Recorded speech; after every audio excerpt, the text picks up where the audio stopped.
तो सभी को नमस्कार। ठीक है, आज जो है हम लोग एटॉमिक स्ट्रक्चर की बात करेंगे। एटॉमिक स्ट्रक्चर किस तरीके से शुरू करना चाहिए, किस तरीके से चीज़ें हमें चलानी चाहिए। देखिए, जब आप 11th क्लास में आ जाते हैं और एटॉमिक स्ट्रक्चर पढ़ रहे होते हैं या मूल कंसेप्ट पढ़ रहे होते हैं, तो आपके सामने काफ़ी डिफ़िकल्ट सिचुएशन आती है।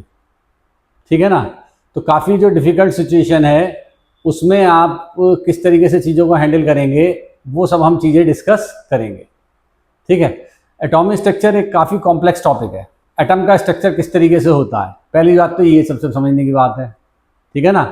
तो मोस्ट ऑफ द टाइम हम लोग एटॉमिक का स्ट्रक्चर जो है वो इस तरीके का मानते हैं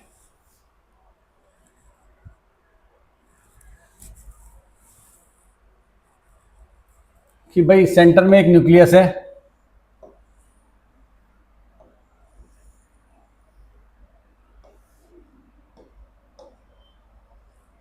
न्यूक्लियस के चारों तरफ शेल है, शेल्स में आपके इलेक्ट्रॉन्स हैं।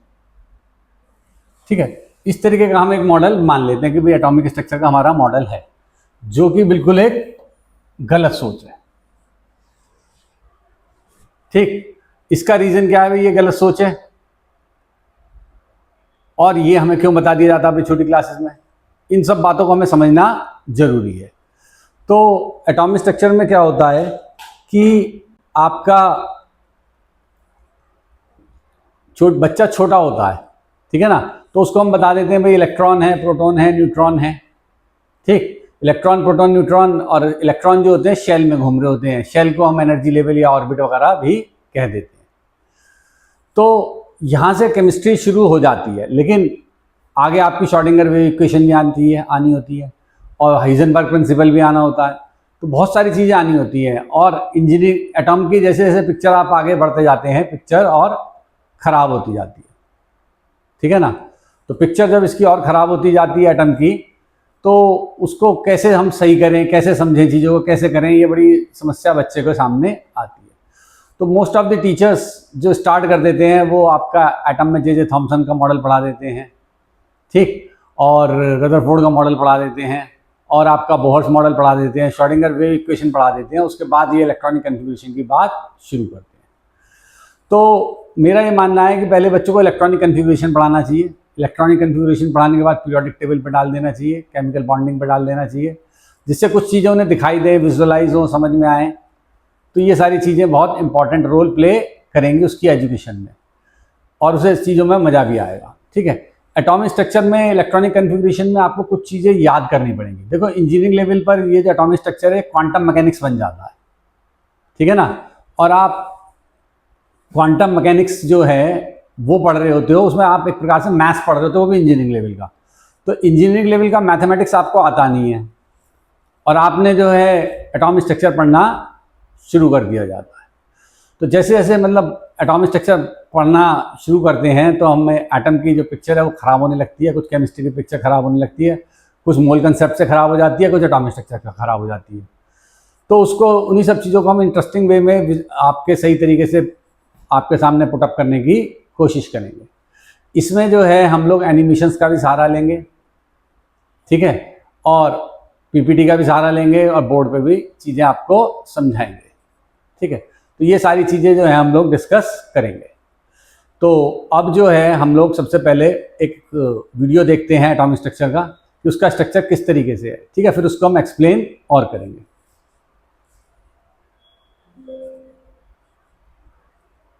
ठीक।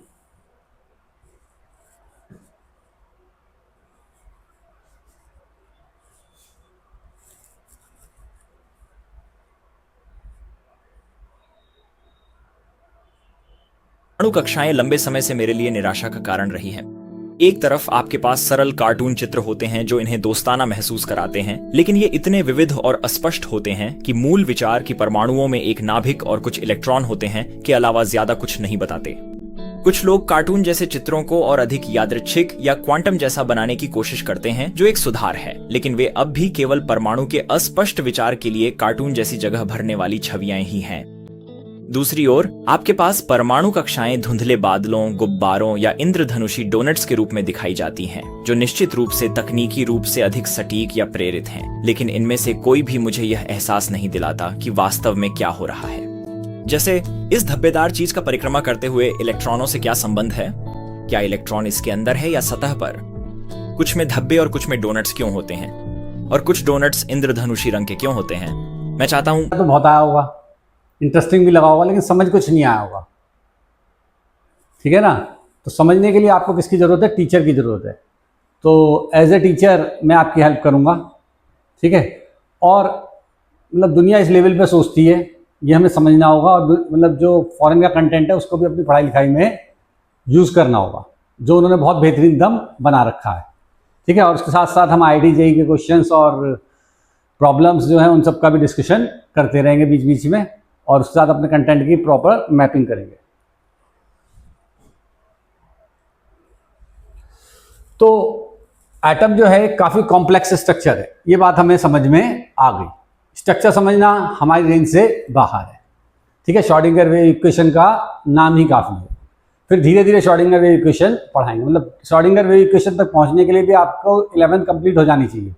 ठीक है? श्रोडिंगर को हम पढ़ा तो देते हैं, पर बच्चे को समझ में 11th के लास्ट में जाके तक आती है।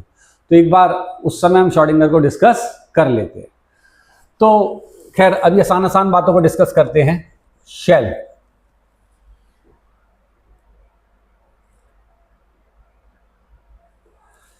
या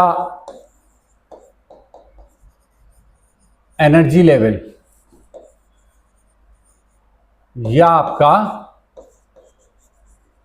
ऑर्बिट, इसको डिवाइड करते हैं हम सब शेल में या सब एनर्जी लेवल में, जिन्हें आप लोग कहते हैं SPDF।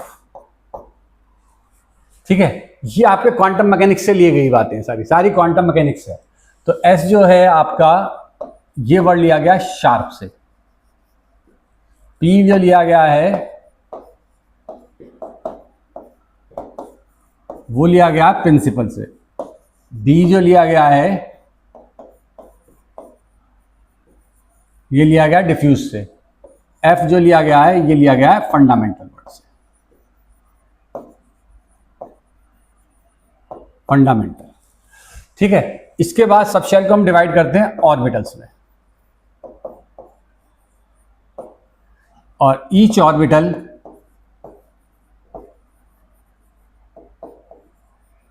Contains 2 electrons with opposite spin।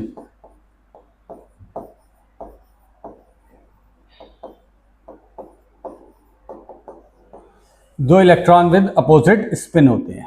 ठीक है? इसको अभी हम आगे और समझेंगे। अब हम डिस्कस करते हैं टाइप ऑफ सबशेल। ठीक है? और नंबर ऑफ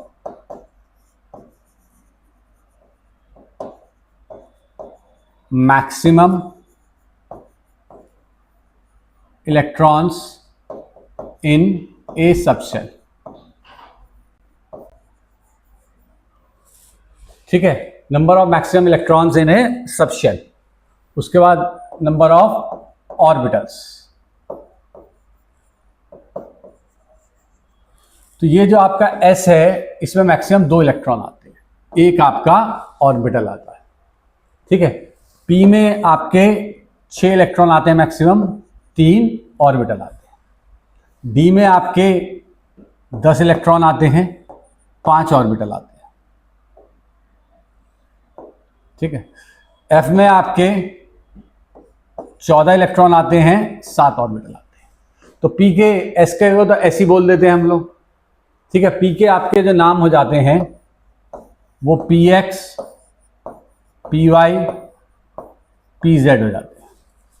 ठीक है? D के 5 ऑर्बिटल हो जाते हैं, DXY, DYZ, DXZ, D X square minus Y square कह लीजिए,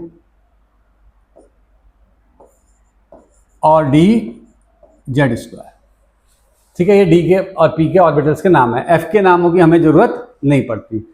और जो आपकी पीरियोडिक टेबल है वो इसी एसपीडीएफ पे बेस्ड है। यदि आपने 10th क्लास तक पीरियोडिक टेबल पढ़ी हो तो वो सारी की सारी इसी पर बेस्ड है कि लास्ट इलेक्ट्रॉन को किस सब शेल में जा रहा है। ठीक है, ठीक है, लास्ट इलेक्ट्रॉन किस सब शेल में जा रहा है, इस बात पर बेस्ड है। अब इनकी शेप कैसी होती है? ठीक है, ये एक प्रकार से श्रोडिंगर वेव इक्वेशन के सरफेस बाउंड्री डायग्राम्स होते हैं जो आपके क्वांटम मैकेनिक्स की हेल्प से बनाए गए, सुपर कंप्यूटर लगाए गए यानी कैलकुलेशन, तब ये सरफेस बाउंड्री डायग्राम्स बने। तो एस जो होता है वो आपका आता है स्फेरिकल के लिए, एस स्फेरिकल शेप का होता है। पी जो होता है डंबल बेल होता है, पी एक्स एक्सिस के अलॉन्ग है तो इसका नाम पी एक्स रख देते हैं, डंबल बेल शेप होती है। ठीक है, पी वाई वाई एक्सिस के अलॉन्ग होता है, पी जेड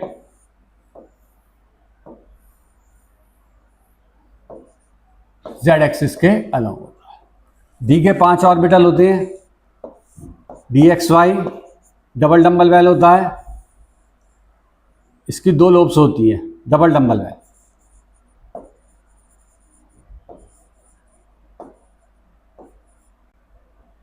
बेल। ठीक है, ये आपका हो गया D X Y. D Y Z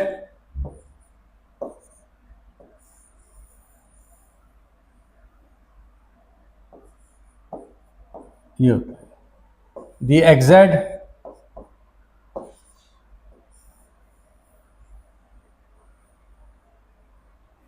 D X square minus Y square,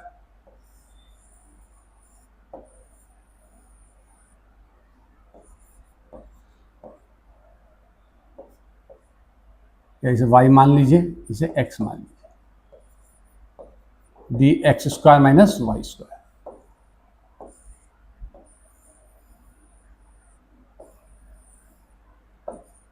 और ये आपका डी जेड स्क्वायर। ठीक है, तो ये आपके जो हैं एसपी डी जो ऑर्बिटल्स हैं उनके हमने सरफेस बाउंड्री डायग्राम्स बना दिए। ठीक है, इसके लिए बहुत अच्छे अच्छे एनिमेशंस और बहुत अच्छे अच्छे लेक्चर्स वगैरह मतलब फॉरेन ऑथर्स ने बनाए हैं और चीज़ें करी हैं, उन एनिमेशंस का हम यूज़ करेंगे।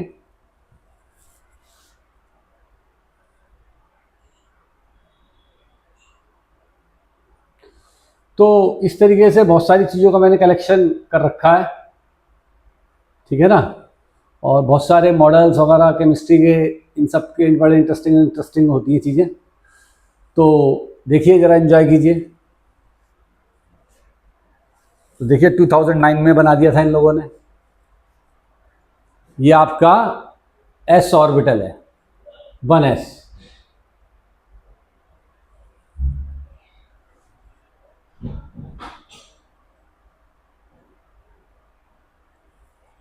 ये आपका 2s ऑर्बिटल है, अब ये 2px आ गया।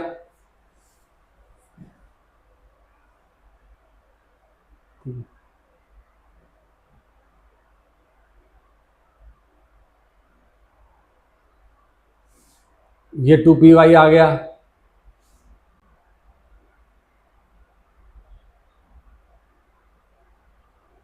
और ये आपका 2pz ऑर्बिटल आ गया। ठीक है, तो इस तरीके से एटम का जो है एक बड़ा कॉम्प्लेक्स सा स्ट्रक्चर होता है। ठीक, जिसको हम सिंपलिसिटी के लिए कुछ कुछ डायग्राम्स बनाते हैं, लास्ट सेल के या लास्ट ऑर्बिटल जो वैलेंसी में पार्टिसिपेट करेंगे उन्हें ड्रॉ कर देते हैं। ठीक है, तो इस तरीके से एटम में होती है चीज़ें। तो ये सब ऑर्बिटल सी के डायग्राम भी आपने उसमें देखे होंगे, डी के भी देख लीजिए आप।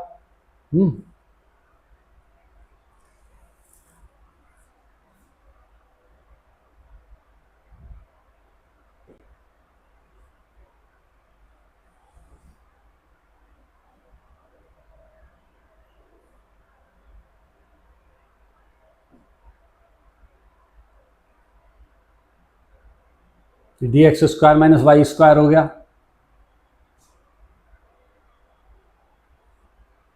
ये आपका डी एक्स वाई हो गया।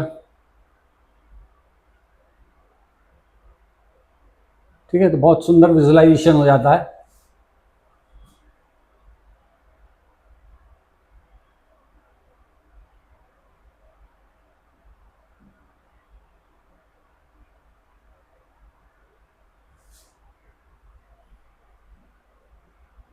D X square minus Z square है, तो ये कंबाइन होके फिर कुछ और बनाएंगे।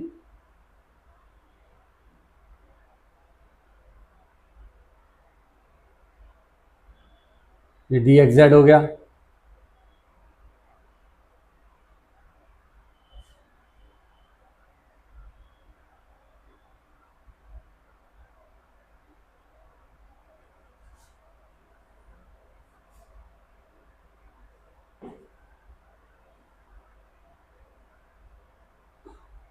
तो D X square minus Z square और D Y square minus Z square ये कंबाइन करेंगे, आगे चल के अभी देखेंगे आप, और डी जेड स्क्वायर को बनाएंगे।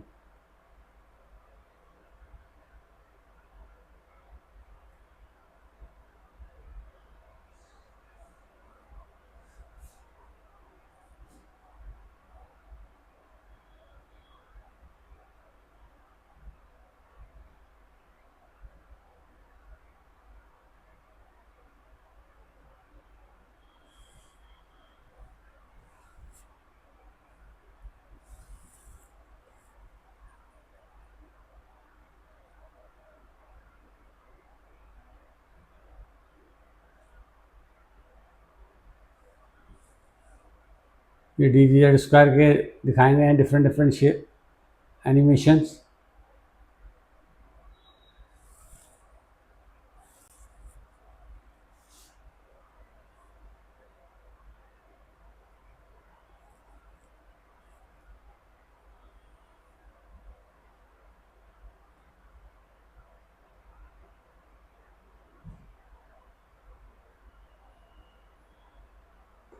तो एटम की आप पिक्चर देख रहे होंगे, काफ़ी कॉम्प्लेक्स सी दिखाई दे रही होगी।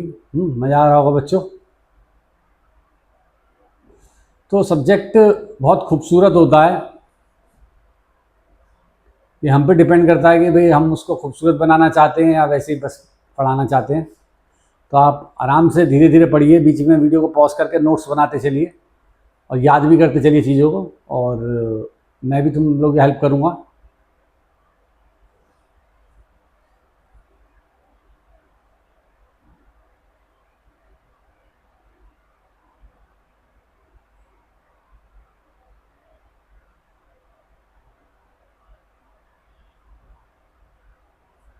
ठीक है, तो ये एटम के जो स्ट्रक्चर है उसकी एक थोड़े से कॉम्प्लेक्स फोटो आपको दिखाइए। अब इसी को ही हम आगे क्वेश्चंस पे अप्लाई करेंगे। ठीक है, तो आगे बढ़ने से पहले मतलब थोड़ा सा 10th के बेसिक्स पे इम्फेसाइजेशन कर लेते हैं। और ये मतलब वीडियो ये सोच के बना रहे हैं कि भाई 10th का बच्चा 11th में जो आ रहा है वो कैसे करता है। तो उससे नॉर्मली ये है कि बच्चे को ये समझ बताता है कि भाई किसी भी शेल में नंबर ऑफ मैक्सिमम इलेक्ट्रॉन कितने होते हैं।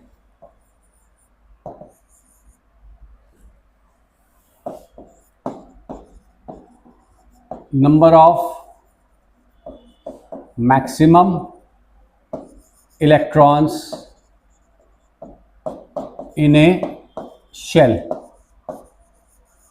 That is equal to 2n square. ठीक है, n is the number of orbit.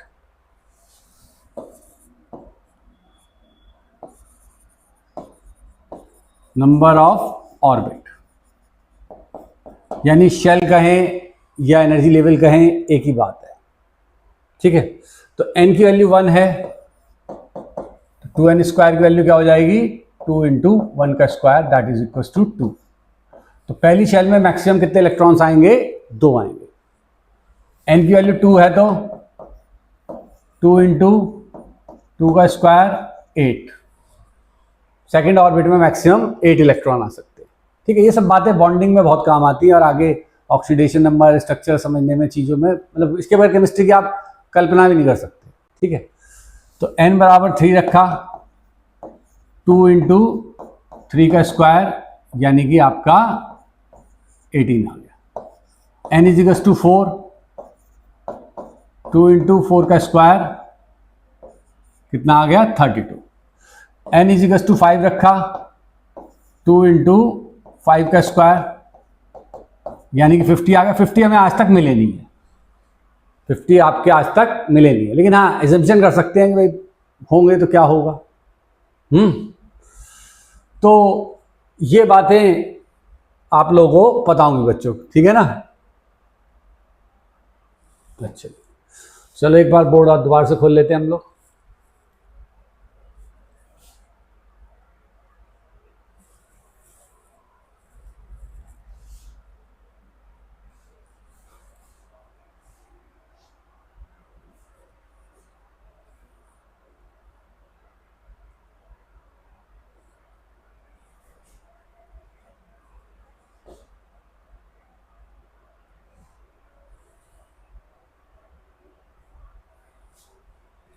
हाँ जी, तो मैंने बताया था n बराबर 1 रखा, ठीक है। तो 2n स्क्वायर की वैल्यू कितनी आई, ये बैठेगी 2, ठीक है। अच्छा ये बताओ बच्चों, अभी मैंने बताया था s में मैक्सिमम कितने इलेक्ट्रॉन आते हैं, 2, p में मैक्सिमम 6, d में 10, f में 14, ये मैक्सिमम लिमिट है, ठीक है ना, ये मैक्सिमम लिमिट है, तो इसको ध्यान रखना। तो n बराबर 2 रखा, तो 2n स्क्वायर की वैल्यू कितनी हो जाएगी आपकी, कितनी बताई थी आपने 8, ठीक है। तो 8 में जो है s और p का पेट भर सकता है, 2 में केवल 1s का पेट भर सकता है, इसमें 2s 2p का पेट ही भर सकता है, d का तो नहीं भर सकता बच्चों। n बराबर 3 रखा, 18 आ गया ये 2n स्क्वायर, तो 3s 3p 3d का पेट भर सकता है, ठीक है ना, 3s 3p 3d का पेट भर सकता है। n बराबर 4 रखा, तो 32, 4s 4p 4d 4f का पेट भर सकता है, ठीक है ना, 32 हो गए, 2 4 और 6 8 18 और 14 32। इसके बाद आप n बराबर 5 भी बना सकते हो, 5s 5p 5d 5f, ठीक है, 6s 6p और 6d 7s 7p, ठीक। तो एक एक हम कम करते जाते हैं 5s के बाद। तो इतने में आपके जो हैं 118 एलिमेंट्स का कॉन्फ़िगरेशन पूरा हो जाता है। अब बाकी जो फ्यूचर में मिलेंगे उनका हम फ्यूचर में डिस्कस करेंगे। तो एक क्वेश्चन बनता है कि मान लो कि भाई एक फ्यूचर में जी सबशेल डिस्कवर करा जाए, डिस्कवर्ड कर दिया जाए, तो उसमें मैक्सिमम इलेक्ट्रॉन कितने आएंगे। वीडियो को पॉज करके आप 2 मिनट सोचिए, फिर आंसर देखिएगा, ठीक है। देखो मैंने बताया था n बराबर 5 रखने पर कितना होगा, 5 ऑर्बिट से पहले तो पॉसिबल नहीं है, ठीक है, क्योंकि 32 यहाँ पूरे हो गए थे। तो 5 मान लो g होता, तो 5g में आपका 50 इलेक्ट्रॉन है, तो 32 ये हो गए, तो 18 बचे। या आप मैथमेटिकली रीजनिंग में एक्सपर्ट है, तो 2 6 10 14 4 का डिफरेंस आ रहा है, तो अगला 18 होगा। ये भी एक लॉजिक लगाया जा सकता है, ठीक है। तो इनमें आपका किस तरीके से इलेक्ट्रॉन की फिलिंग होती है उसका हम डिस्कशन करेंगे। तो उसके लिए हम लोग पढ़ते हैं अफबाउ रूल।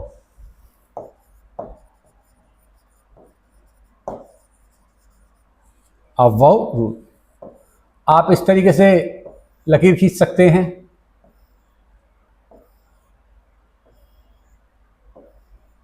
ठीक है। और उसके बाद एक कलर हल्का सा और लगा लेते हैं, लाइट कलर ले लेते हैं।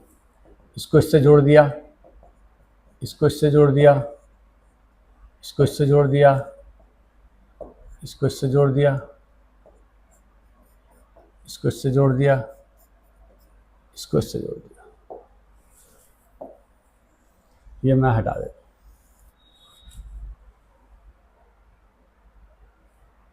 हाँ, तो इस तरीके से फिलिंग होती है। चलो ये कर लेते हैं। तो सबसे पहले देखो, शादी में आप लोग गए होगे, शादी ब्याह में जाते होगे, खूब खाते पीते होगे। तो मान लो किसी शादी में आप गए, वहाँ 400 लोगों को बुलाया है और 200 लोगों का खाना बना है, क्या होगा बच्चों? निश्चित रूप से लड़ाई झगड़ा होगा, 200 को मिलेगा, 200 को नहीं मिलेगा, ठीक है ना। तो और मान लो आपका आखिर में 200वां नंबर है, सिर्फ 2 रोटी बची है, 2 सब्जी बची है, क्या करोगे? खा लेंगे भाई, भागते भूत की लंगोटी भली, क्या करा सकता रात के 12 बजे। तो वही यहाँ पर भी होगा, पहले वाले अपना पेट भर के खाएंगे, आखिरी वाले के लिए जो बचा खुचा होगा वो उसे मिलेगा, और उससे बाद वाले भूखे रह जाएंगे, ठीक है ना। इलेक्ट्रॉनिक कॉन्फ़िगरेशन में इस बात को आप थंब रूल मान के चलिए। तो लाइन लग गई है, लाइन में सबसे आगे कौन सा होगा? सबसे भूखा होगा, यानी कि उसकी एनर्जी सबसे कम होगी।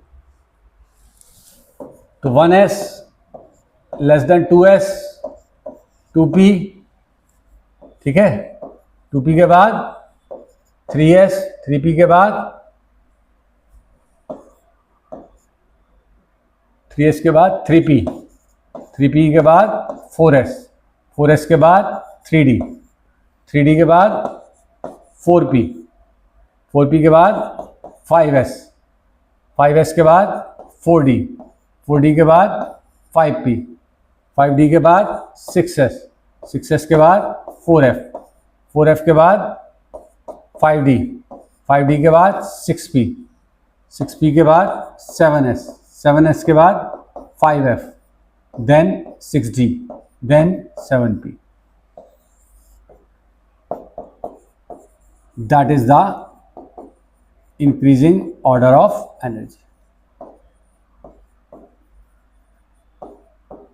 of शेल, सब शेल, ठीक है। तो ये आपका एनर्जी का ऑर्डर है सब शेल्स की एनर्जी का, ठीक है। तो वीडियो को पॉज करके पहले इसको आराम से कॉपी कर लें, फिर मैं इसका एप्लीकेशन बताता हूँ, ठीक है। तो मैं मान के चल रहा हूँ कि तुम्हें 1 से 20 तक के एटॉमिक नंबर आते हैं बच्चों, ठीक है। तो हाइड्रोजन क्या होता है आपका? एटॉमिक नंबर 1, तो 1s1। तो 1s1 में क्या होता है कि 1 जो है, ये आगे वाला 1 जो है, ये तो क्या है? नंबर ऑफ शेल है,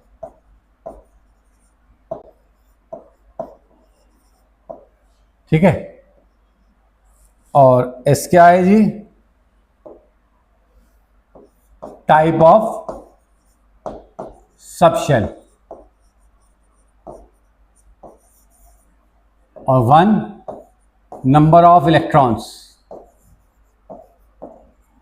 इस सब शेल में इतने होंगे, ठीक है।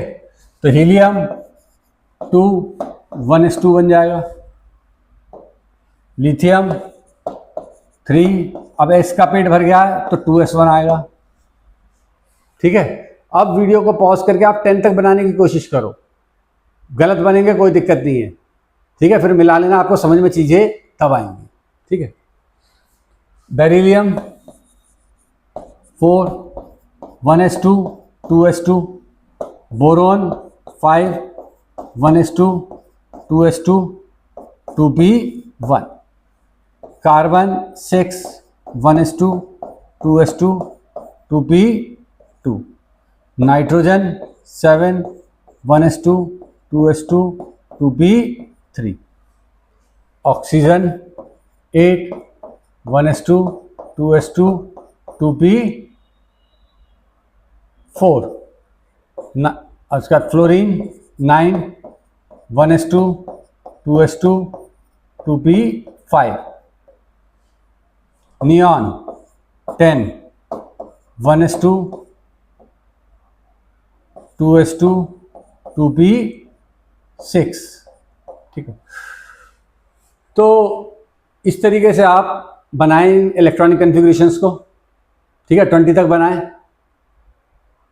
ठीक। इनको आप ऑर्बिट वाइज भी अरेंज कर सकते हैं, जैसे पहली ऑर्बिट में ये एक इलेक्ट्रॉन है, दूसरी में 2 है, ये 2 1 है, दिखाई दे रहे होंगे आपको, ये 2 2 है, ये 2 3 है, ये 3 हो गए सेकंड शेल के इलेक्ट्रॉन, 2 4 है, 2 5 है,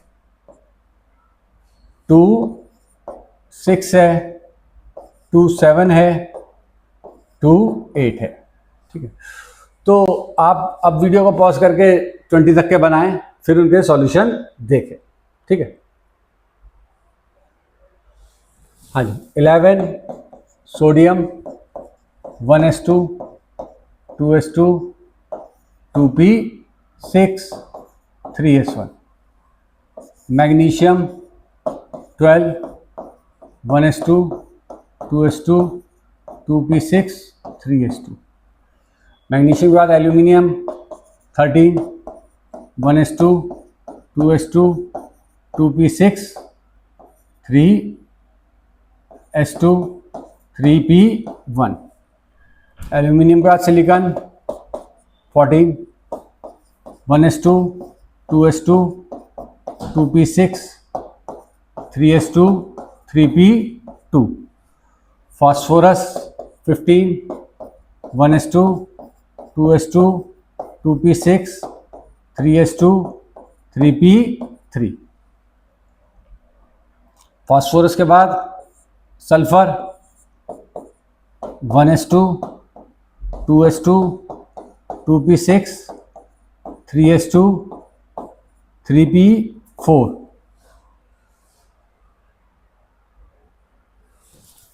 chlorine 17 1s2 2s2 2p6 3s2 3p5, argon 18 1s2 2s2 2p6 3s2 3p6, potassium 19 1s2 2s2 2p6 3s2 3p6 4s1,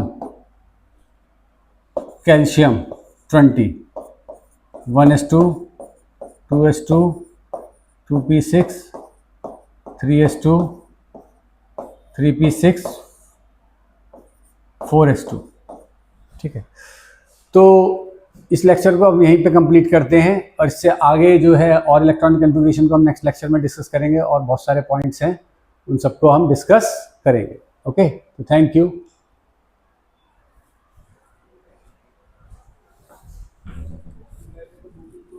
हाँ सर, रोक दो।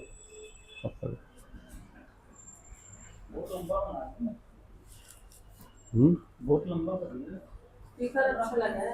क्या? अच्छा,